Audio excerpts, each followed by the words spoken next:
6 মাস পর থেকে শিশুরা বাড়তি খাবার খাওয়া শুরু করে। এ সময় বাড়ন্ত শিশুদের খাবারের দিকে লক্ষ্য রাখা উচিত।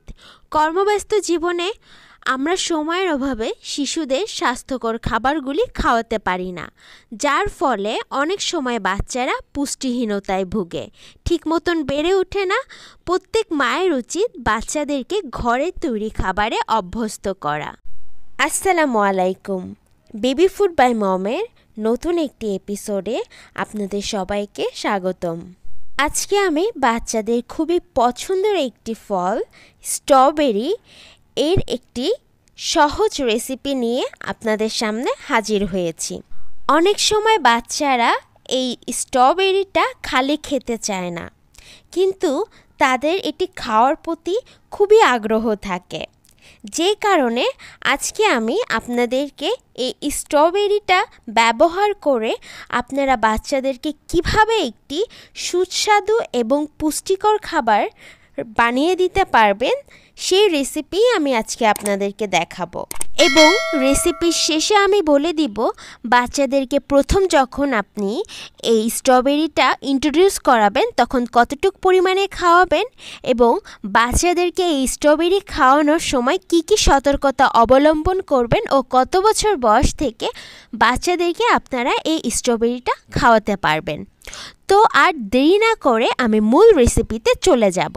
তার আগে যারা এখনও পর্যন্ত আমার চ্যানেলটি সাবস্ক্রাইব করেননি তারা দয়া করে সাবস্ক্রাইব করে বেল আইকনটি ক্লিক করে দিবেন, এবং আমাদের একটি ফেসবুক ও ইনস্টাগ্রাম আইডি আছে, বিভিন্ন রেসিপির জন্য আপনারা সেটা ফলো দিয়ে রাখতে পারেন।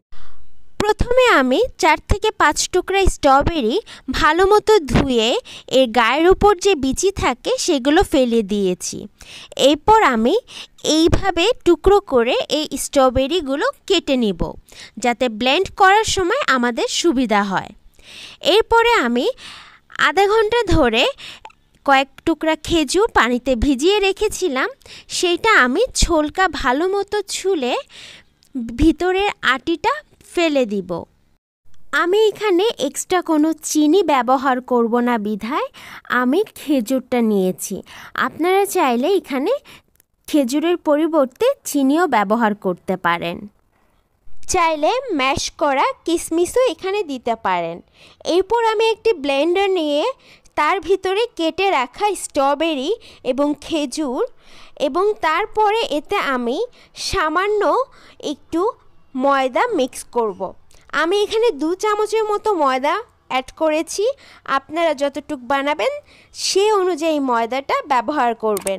অতিরিক্ত পরিমাণে ময়দা ব্যবহার করতে যাবেন না, তাহলে কিন্তু এটা শক্ত হয়ে যাবে। এরপর আমি এখানে একটা আস্ত মুরগির ডিম ফেটে দিয়ে দিব। তারপর আমি এখানে 1/2 চামচের মতো ভ্যানিলা এসেন্স অ্যাড করব, এবং 2 থেকে 3 চিমটি লবণ ব্যবহার করব। আপনারা চাইলে ভ্যানিলা এসেন্সের পরিবর্তে কিন্তু দারচিনি এলাচের গুঁড়াটাও এখানে ব্যবহার করতে পারেন। এরপর এতে আমি 1 চামচের মতো হোমমেড প্রোটিন পাউডার অ্যাড করে দিব। হোমমেড প্রোটিন পাউডারের রেসিপি আমার চ্যানেলে আছে, আমি ডেসক্রিপশন বক্সে লিঙ্ক দিয়ে দিব বা আই বাটনে লিঙ্ক দিয়ে দিব, আপনারা দেখে নিতে পারেন। এরপর এতে আমি সামান্য একটু গরুর দুধ অ্যাড করব। সম্পূর্ণ দুধ একসাথে অ্যাড করতে যাবেন না, তাহলে কিন্তু বেশি পাতলা হয়ে যেতে পারে। যদি ব্লেন্ড করে দেখেন যে অনেক বেশি ঘন হয়ে গিয়েছে, তাহলে আপনি আরও একটু দুধ এখানে অ্যাড করতে পারেন। গরুর দুধ দিতে না চাইলে আপনি এর সম্পূর্ণ প্রসেসটা পানি দিয়েও করতে পারেন। দেখুন আমার সব উপকরণগুলো খুবই স্মুথলিভাবে ব্লেন্ড হয়ে গিয়েছে। কোনো দলা বা আস্ত আবরণ আপনি এখানে দেখতে পারবেন না। এরপর চলে যাব প্যানকেক প্রিপারেশনে। প্রথমে আমি 1/2 চামচ ঘি নিয়ে পুরো প্যানটা ভালো মতো মাখিয়ে নিব।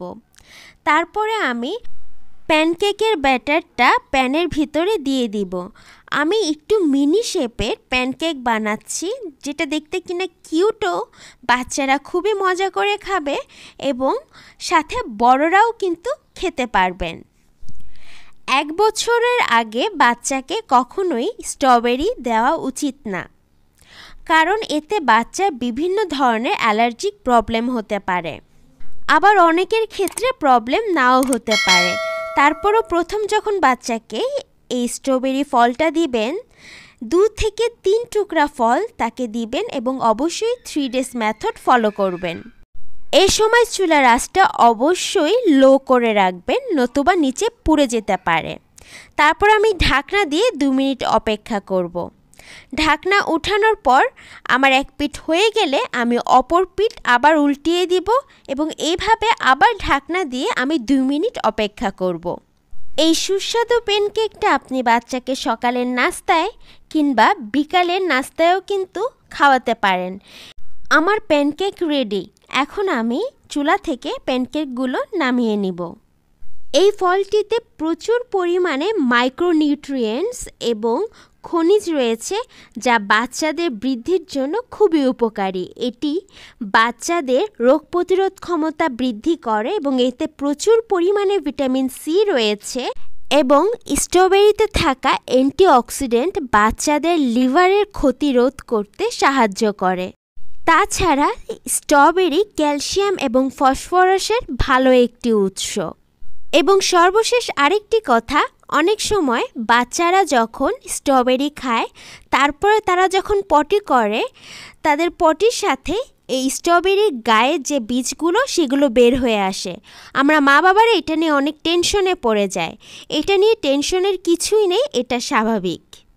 আশা করি আমার আজকের রেসিপি আপনাদের ভালো লেগেছে।